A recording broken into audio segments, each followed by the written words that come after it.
ನಮಸ್ಕಾರ. ಇಂದು ನಾವು ಕಲಿಯಲಿದ್ದೇವೆ ಸೂಕ್ಷ್ಮ ವ್ಯಾಯಾಮದ ಬಗ್ಗೆ. ಈ ವಿಡಿಯೋದಲ್ಲಿ ನಾವು ಕಲಿಯಲಿದ್ದೇವೆ ಸೂಕ್ಷ್ಮ ವ್ಯಾಯಾಮ ಎಂದರೇನು ಮತ್ತು ಕಲಿಯೋಣ 48 ಎಕ್ಸರ್ಸೈಸಸ್ ಸೂಕ್ಷ್ಮ ವ್ಯಾಯಾಮದಲ್ಲಿ ಮತ್ತು ಸೂಕ್ಷ್ಮ ವ್ಯಾಯಾಮದ ಬೆನಿಫಿಟ್ಸ್. ಮತ್ತೆ ಬನ್ನಿ ನೋಡೋಣ ಸೂಕ್ಷ್ಮ ವ್ಯಾಯಾಮ ಹೇಗೆ ಮಾಡೋದೆಂದು. ಸೂಕ್ಷ್ಮ ವ್ಯಾಯಾಮದಲ್ಲಿ ಕೆಲವು ಎಕ್ಸರ್ಸೈಸಸ್ ಇರುತ್ತವೆ. ಹೀಗೆ ಗಮನವಿಟ್ಟು ನಿಂತು ಬ್ರೀದಿಂಗ್ಗೆ ಕಾನ್ಸಂಟ್ರೇಷನ್ ಮಾಡುತ್ತಾ ನಮ್ಮ ಬೇರೆ ಅಂಗಗಳಿಗೆ ಗಮನ ಸೆಳೆಯುತ್ತಾ ಮಾಡಲಾಗುತ್ತೆ. ಇದರಿಂದ ನಮ್ಮ ದೇಹದ ಆರೋಗ್ಯ ಸೌಂದರ್ಯ ಹೆಚ್ಚುತ್ತೆ. ಸೂಕ್ಷ್ಮ ವ್ಯಾಯಾಮದಲ್ಲಿ 48 ಎಕ್ಸರ್ಸೈಸಸ್ ಇರುತ್ತವೆ. ಸೂಕ್ಷ್ಮ ವ್ಯಾಯಾಮದಲ್ಲಿ 48 ಬೇರೆ ಬೇರೆ ಆಸನಗಳಿವೆ. ಈಗ ಮೊದಲನೆಯ ಆಸನ ಪ್ರಾರ್ಥನೆಯಿಂದ ಶುರು ಮಾಡೋಣ. ಇದನ್ನು ಮಾಡೋದಕ್ಕೆ ನೀವು ನಿಮ್ಮ ಕಣ್ಣುಗಳನ್ನು ಮುಚ್ಚಿಕೊಳ್ಳಬೇಕು. ನಿಮ್ಮ ಕಾಲುಗಳನ್ನು ಹೀಗೆ ಜೋಡಿಸಬೇಕು. ನಿಮ್ಮ ಬಾಡಿಯನ್ನು ನೇರವಾಗಿ ಇಡಬೇಕು. ಹೀಗೆ ನಿಮ್ಮ ಕೈಗಳನ್ನು ಮುಂದೆ ತರುತ್ತಾ ಜೋಡಿಸಿ ಮತ್ತು ಹೀಗೆ ಚೆಸ್ಟ್ ಮೇಲೆ ಇಡಬೇಕು. ಮತ್ತು ನಿಮ್ಮ ಮನಸ್ಸಿನ ಏಕಾಗ್ರತೆಯನ್ನು ತರುತ್ತಾ ನಿಮ್ಮ ಕೈಗಳ ಪ್ರೆಷರ್ ಅನ್ನು ರಿಲ್ಯಾಕ್ಸ್ ಮಾಡಿ. ಪ್ರಾರ್ಥನಾದ ಲಾಭಗಳೆಂದರೆ ಇದರಿಂದ ಕಾನ್ಸಂಟ್ರೇಷನ್ ಪವರ್ ಇನ್ಕ್ರೀಸ್ ಆಗುತ್ತೆ, ಮತ್ತೆ ಮನಸ್ಸಿಗೆ ನೆಮ್ಮದಿ ಸಿಗುತ್ತೆ ಮತ್ತು ಸೆಲ್ಫ್ ಮೆಡಿಟೇಷನ್ ನ ಪ್ರಾಪ್ತಿಯಾಗುತ್ತೆ. ಇದರಿಂದ ಮಾನಸಿಕ ಕಾಯಿಲೆಗಳು ದೂರವಾಗುತ್ತವೆ. ಈಗ ಮುಂದಿನ ಆಸನವನ್ನು ನೋಡೋಣ. ಬುದ್ಧಿ ತಥಾ ದರ್ಧಿ ಶಕ್ತಿ ವಿಕಾಸಿಕ. ಈ ಆಸನವನ್ನು ಮಾಡಲು ತಮ್ಮ ಕಾಲುಗಳನ್ನು ಜೋಡಿಸಿ ನಿಮ್ಮ ಬಾಡಿಯನ್ನು ಹೀಗೆ ಸ್ಟ್ರೈಟ್ ಆಗಿಡಿ. ಬಾಯನ್ನು ಮುಚ್ಚಿ ನಿಮ್ಮ ತಲೆಯನ್ನು ಎಷ್ಟು ಸಾಧ್ಯವೋ ಅಷ್ಟು ಹಿಂದೆ ತಗೊಂಡು ಹೋಗಿ. ಮತ್ತೆ ಕಣ್ಣುಗಳನ್ನು ಹೀಗೆ ಬಿಟ್ಟು ಕಾನ್ಸಂಟ್ರೇಷನ್ ಮಾಡಿ. ಹೀಗೆ ಉಸಿರನ್ನು ಒಳಗೆ ಎಳ್ಕೊಳ್ಳಿ ಮತ್ತೆ ಹೊರಗೆ ಬಿಡಿ.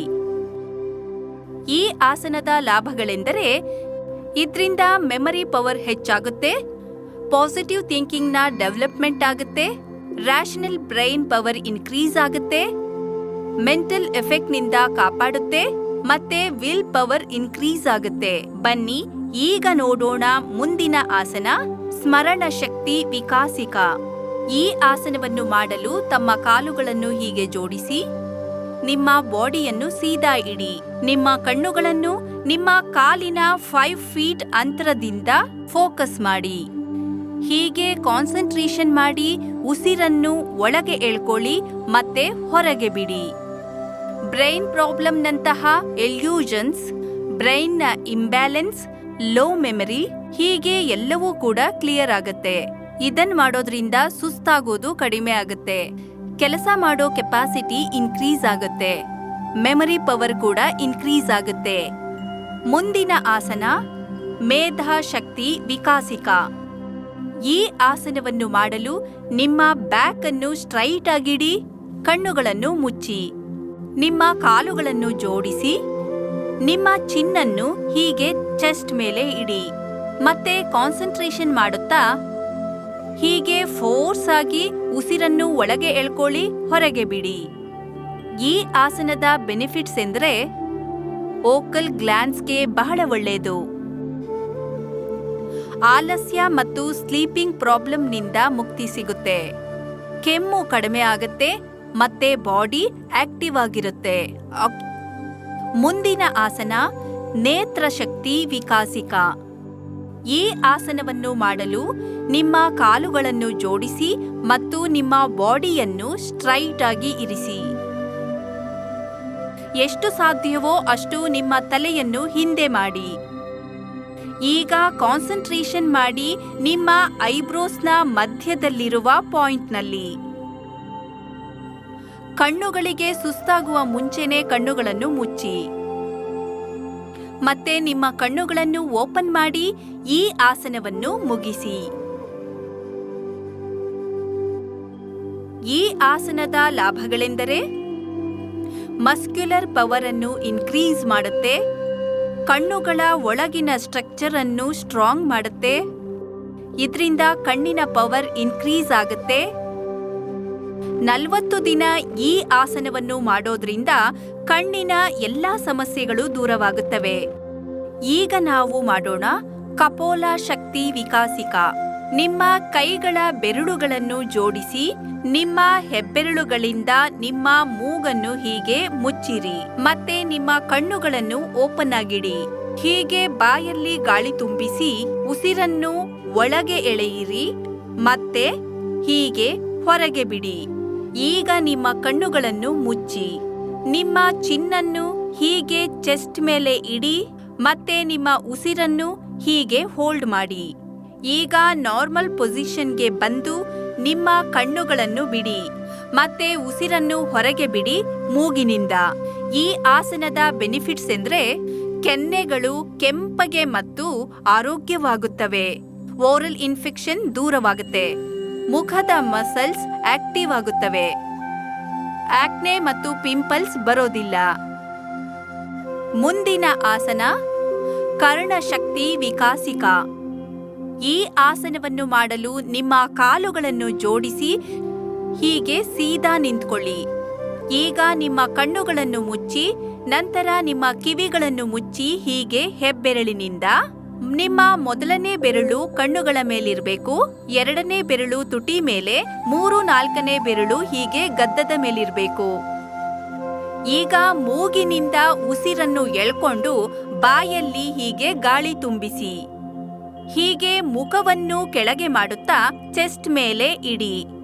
ಮತ್ತೆ ನಿಮ್ಮ ಉಸಿರನ್ನು ಎಷ್ಟು ಸಾಧ್ಯವೋ ಅಷ್ಟು ಹಿಡಿದಿಟ್ಕೊಳ್ಳಿ. ಮತ್ತೆ ಹೀಗೆ ನಾರ್ಮಲ್ ಪೊಸಿಷನ್ಗೆ ಬನ್ನಿ. ಹೀಗೆ ಕೈಗಳನ್ನು ತೆಗೆದು ಕಣ್ಣುಗಳನ್ನು ನಿಧಾನವಾಗಿ ಬಿಡಿ. ಅದೇ ಸಮಯದಲ್ಲಿ ಉಸಿರನ್ನು ಹೊರಗೆ ಬಿಡಿ ಮೂಗಿನಿಂದ. ಮತ್ತೆ ಗಮನದಲ್ಲಿಡಿ, ಉಸಿರನ್ನು ಬಾಯಿಂದ ಒಳಗ್ ತಗೋಬೇಕು, ಮೂಗಿನಿಂದ ಹೊರಗ್ ಬಿಡಬೇಕು. ಈ ಆಸನದ ಬೆನಿಫಿಟ್ಸ್ ಅಂದ್ರೆ ಇಯರ್ ಡ್ರಮ್ ನ ವೈಬ್ರೇಷನ್ ನ ಕಾರಣದಿಂದ ಕಿವಿ ಚೆನ್ನಾಗಿ ಕೇಳಿಸುತ್ತೆ, ಕಿವಿಯ ಡಿಸೀಸಸ್ ಕಮ್ಮಿ ಆಗುತ್ತವೆ. ಮುಂದಿನ ಆಸನ ಗ್ರೀವಾ ಶಕ್ತಿ ವಿಕಾಸಿಕ 1. ಈ ಆಸನವನ್ನು ಮಾಡಲು ನಿಮ್ಮ ಕಾಲುಗಳನ್ನು ಜೋಡಿಸಿ ಮತ್ತೆ ನಿಮ್ಮ ಮಂಡಿ ಮತ್ತು ಭುಜವನ್ನು ಸ್ಟ್ರೈಟ್ ಆಗಿಡಿ. ನಿಮ್ಮ ಕುತ್ತಿಗೆಯನ್ನು ರಿಲ್ಯಾಕ್ಸ್ ಆಗಿಡಿ. ನಂತರ ನಿಮ್ಮ ತಲೆಯನ್ನು 2 ಬಾರಿ ಲೆಫ್ಟ್ಗೆ ತಗೊಂಡು ಹೋಗಿ ನಂತರ ನಿಮ್ಮ ರೈಟ್ಗೆ ತಗೊಂಡು ಬನ್ನಿ. ಈ ಪ್ರೋಸೆಸ್ ಅನ್ನು ರಿಪೀಟ್ ಮಾಡಿ 10 ಬಾರಿ. ನಿಮ್ಮ ಶೋಲ್ಡರ್ ಅನ್ನು ಮೇಲೆ ಮಾಡಬೇಡಿ. ಈಗ ನಿಮ್ಮ ಸ್ಟಾರ್ಟಿಂಗ್ ಪೊಸಿಷನ್ಗೆ ಬನ್ನಿ. ಮತ್ತೆ ನಿಮ್ಮ ತಲೆಯನ್ನು 2 ಬಾರಿ ಮುಂದೆ ತಗೊಂಡು ಬನ್ನಿ, ನಂತರ ಹಿಂದೆ. ಎಷ್ಟು ಸಾಧ್ಯವೋ ಅಷ್ಟು ಮುಂದೆ ಮತ್ತು ಹಿಂದೆ ಮಾಡಿ. ಹೀಗೆ ರಿಪೀಟ್ ಮಾಡ್ತಾ ಇರಿ. ಈ ಆಸನವನ್ನು 10 ಬಾರಿ ಮಾಡಿ. 1, 2, 3, 4. ಉಸಿರನ್ನು ತಗೊಳ್ತಾ ಇರಿ. ಈ ಪ್ರೊಸೆಸ್ ಅನ್ನು 10 ಬಾರಿ ರಿಪೀಟ್ ಮಾಡಿ. 1, 2, 3. ಈ ಆಸನದ ಬೆನಿಫಿಟ್ಸ್ ಅಂದ್ರೆ ಕುತ್ತಿಗೆ ದಪ್ಪ ಇದ್ರೆ ಸಣ್ಣ ಆಗತ್ತೆ ಮತ್ತೆ ನೆಕ್ ಸ್ಟ್ರಾಂಗ್ ಆಗತ್ತೆ. ನಿಮ್ಮ ಧ್ವನಿ ಮಧುರವಾಗುತ್ತೆ. ಟಾನ್ಸಿಲ್ ನಂತಹ ಡಿಸಾರ್ಡರ್ಸ್ ಕ್ಯೂರ್ ಆಗುತ್ತವೆ.